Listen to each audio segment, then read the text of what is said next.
Bharatiya Janata party वहां पर लड़ रही है 8 सीट, उसको दे रहे हैं 12 सीट। कांग्रेस लड़ रही है 9 सीट और कांग्रेस को दे रहे हैं लगभग 13 सीट। इस तरह से एक भ्रम बना हुआ है पूरे देश में, क्योंकि इस बार देश की जनता, महान जनता, 1 तारीख को जो सरकार के और भारतीय जनता पार्टी के बनाए गए रिपोर्ट को समाचार पत्रों के माध्यम से प्रकाशित किया गया, उसका पुरजोर विरोध आम जनता ने किया और उसको अविश्वास माना है।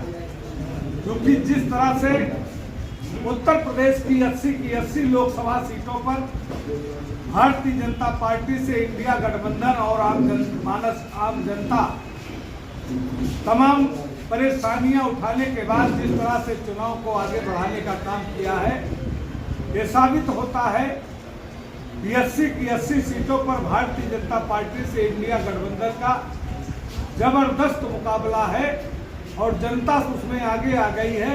इसलिए भारतीय जनता पार्टी 80 की 80 सीटें हार सकती है। इसलिए इस संशय को हम आह्वान करना चाहते हैं अपने पार्टी नेताओं, कार्यकर्ताओं के माध्यम से और जिले के 8 विधानसभा क्षेत्र की जनता से। और जनता भी मन बनाए है कि हमने मत दिया है और मतदान के समय अगर कहीं प्रशासनिक अमला किसी प्रकार से गड़बड़ी करने की कोशिश करेगा तो मुख्यालय पर उपस्थित रहकर उसका मुंहतोड़ जवाब समाजवादी पार्टी और गोंडा नगर जिले की जनता देगी।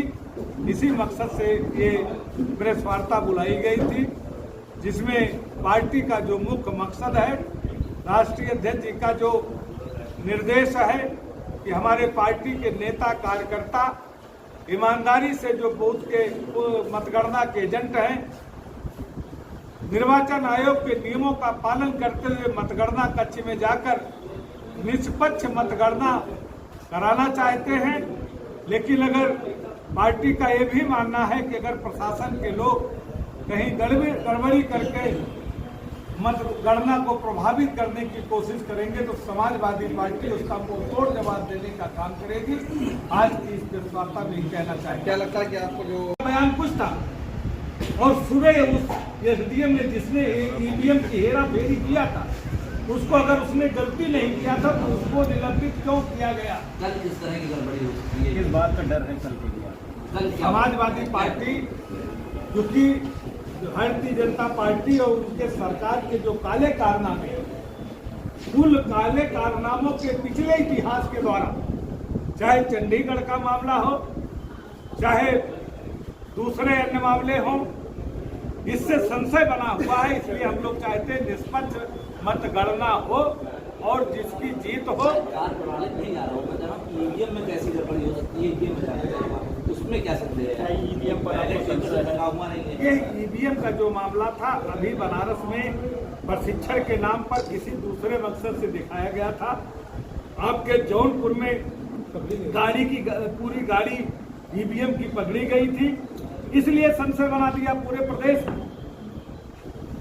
इसलिए आम जनमानस का शंका हो गया है कि भारतीय जनता पार्टी 400 का नारा जो दिया है, उस नारे के प्रभाव में आम जनता को प्रभावित करके और फर्जी मतदान, फर्जी मतगणना कराकर कुछ भी करके गड़बड़ी करना चाहती, इसलिए संशय कर दिया। लेकिन इसके पहले कभी हम लोग लगभग 40 साल से राजनीति कर रहे हैं और 40 साल की राजनीति में ये पहले से तय था, पहले पोस्टल बैलेट का मतगणना होगा।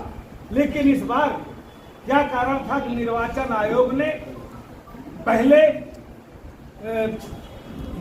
ईवीएम और बाद में पोस्टल बैलेट, जब हमारी विपक्षी पार्टी के नेताओं का निर्वाचन आयोग पर दबाव बना, तब कहीं जाकर के उन्होंने उस निर्णय को वापस लिया और पहले पोस्टल बैलेट की मतगणना के बाद ईवीएम की मतगणना होगी। इसलिए वर्तमान में जो प्रशासनिक एक ऐसा माहौल बना है जिसके नाते संशय बना है।